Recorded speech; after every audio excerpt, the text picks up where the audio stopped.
السلام علیکم جناب. آج بہت اہم موضوع ہے فیٹی لیور. فیٹی لیور جو کہ چل رہی تھی بات، اب اس میں ہم یہ دیکھنا چاہیں گے کہ بہت سارے لوگوں کا سوال یہ ہوتا ہے کہ ڈاکٹر صاحب کیا چیز کھائیں فیٹی لیور کے لیے. اصل میں بات سمجھنے والی اور پوچھنے والی یہ ہے کہ کیا چیز چھوڑیں فیٹی لیور کو صحیح کرنے کے لیے. یہاں چھوڑنا زیادہ اہم ہے بنسبت کھانے کے.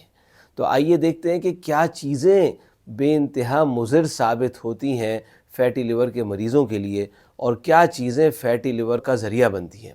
یاد رکھیے بڑا اہم، لوگ آتے ہیں، لوگ کہتے ہیں ڈاکٹر صاحب جب سے ہم نے الٹرا ساؤنڈ کرایا نا اور فیٹی لیور آیا، ہم نے تو بالکل آئل کھانا شروع کر دیا ہے، ہم نے ہر قسم کی چکنائی ہٹا دی ہے. وہ یہ سمجھتے کہ جو چکنائی ہے یہ ہے چربی، یہ جگر پر چکنائی جمتی ہے. بات اصل میں یہ ہے کہ سب سے زیادہ چربی جو جگر پر چڑھتی ہے کس چیز سے چڑھتا ہے. اسٹڈیز اور ریسرچ سے یہ بات ثابت ہوئی کہ یہ جو میٹھا ہے، جو ہم چینی کھاتے ہیں، تو یہ چینی بنتی ہے گلوکوز اور فرکٹوز سے. فرکٹوز بیسکلی یہ جو کمپوننٹ ہے یہ براہ راست جگر پر چربی پیدا کرتا ہے، یاد رکھیے. لہٰذا چینی سے بنی ہوئی اور گڑ سے بنی ہوئی تمام اشیاء میں فرکٹوز بے انتہا ہوتا ہے اور یہ فیٹی لیور کے لیے بہت زیادہ مضر ہے. جب ہم مریضوں کو یہ بتاتے ہیں کہ چینی سے بنی ہوئی ہر چیز چھوڑ دیجئے تو کہتے ہیں ڈاکٹر صاحب ہم تو چینی کھاتے ہی نہیں، ہم تو گڑ کھاتے ہیں، گڑ کا استعمال کرتے ہیں. یاد رکھیے گڑ سے ہی تو چینی بنتی ہے. ہاں چینی میں دوسرے کیمیکل ضرور ایڈ ہوتے ہیں، لیکن ظاہر ہے وہ فرکٹوز اور گلوکوز تو اتنا ہی ہے جتنا سفید چینی میں اتنا گڑ میں. جن چیزوں میں چینی اور گڑ ڈلا ہوا ہو وہ تو 100% چھوڑ دیجئے. سب سے زیادہ مضر اگر آپ ریسرچ پڑھیں تو یہ شوگر سویٹنڈ بیوریجز ہوتے ہیں.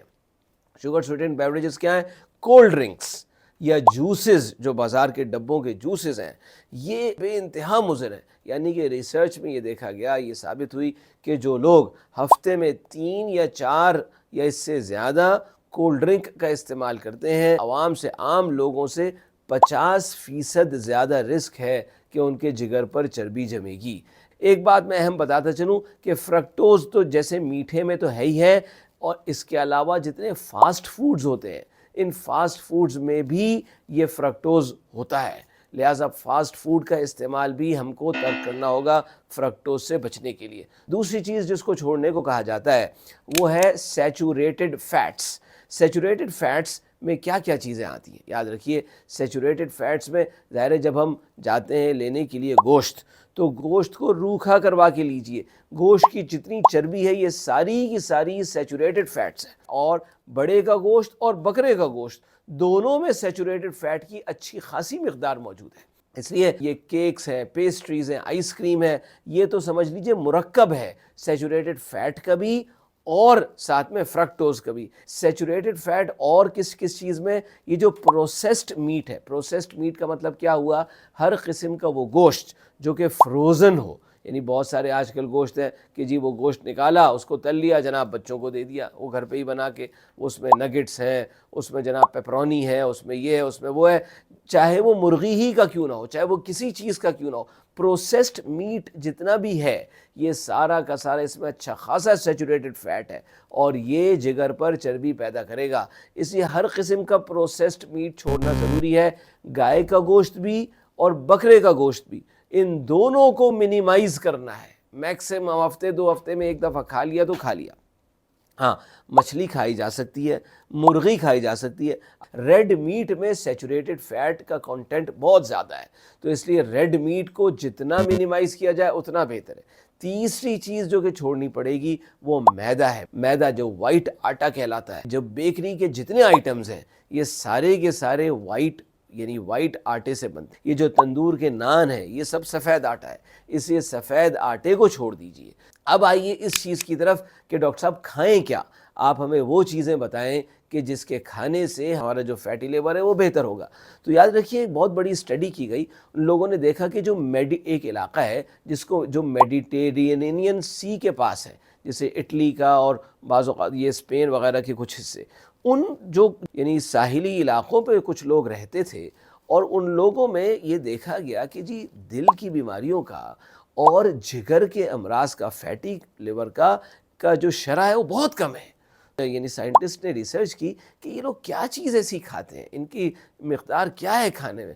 پتہ یہ چلا کہ ان کے کھانوں میں گوشت بے انتہا کم ہے, سیچوریٹڈ فیٹ کم ہے, شوگر کم ہے, اور ان کے گوشت کا زیادہ سے زیادہ انحصار سبزی پہ, پھلیوں پہ, اور اسی طریقے سے جو یعنی سمندری غذائیں ہیں, جو فش ہے اس پر, اور اولیو آئل پر, اور دالوں پر ان کی ساری زندگی کا انحصار ہے.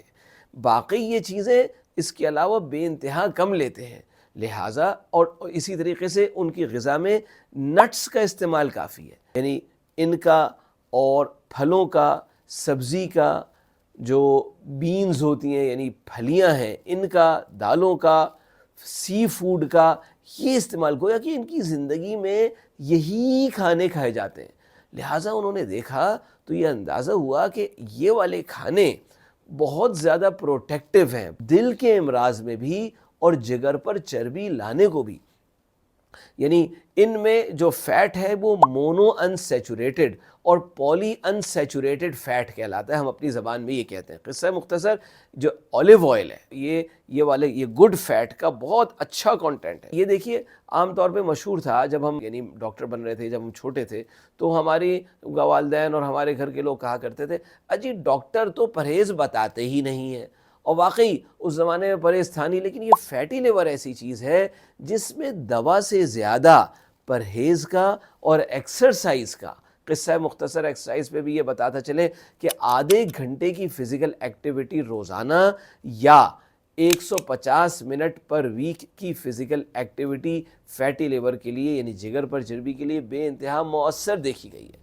تو ڈائٹ اور ایکسرسائز کا جتنا رول ہے اس جگر کی چربی کو کم کرنے کے لیے, یاد رکھیے دواؤں کا اتنا استعمال کا رول نہیں ہے. جو نئی دوائیں پہ ہم نے بات کی ہے یقیناً بہت زیادہ ایفیکٹو ہیں, لیکن وہ اس وقت مؤثر ہوں گی جب یہ والی ڈائٹ کو ان دواؤں کے ساتھ ملایا جائے گا.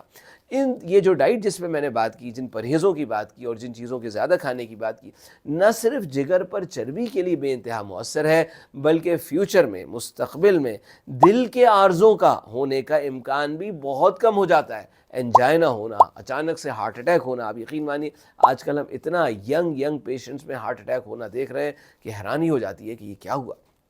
لہٰذا ان غذاؤں کی طرف ہمیں آنا چاہیے, اور خود اپنے لیے بھی اور لوگوں کو بھی. اگر نہیں بھی ہے فیٹی لیور تو ہونا جائے, ہارٹ کے ایشوز نہیں بھی ہیں تو ہونا جائے, اس کے لیے بھی اچھا, اور اگر موجود ہیں تو وہ صحیح ہو جائیں, اس کے لیے بھی یہ غذا اور یہ ایکسرسائز جو ہے یہ بہت زیادہ مؤثر اور کارگر ہے. بہت شکریہ جی, تھینک یو ویری مچ.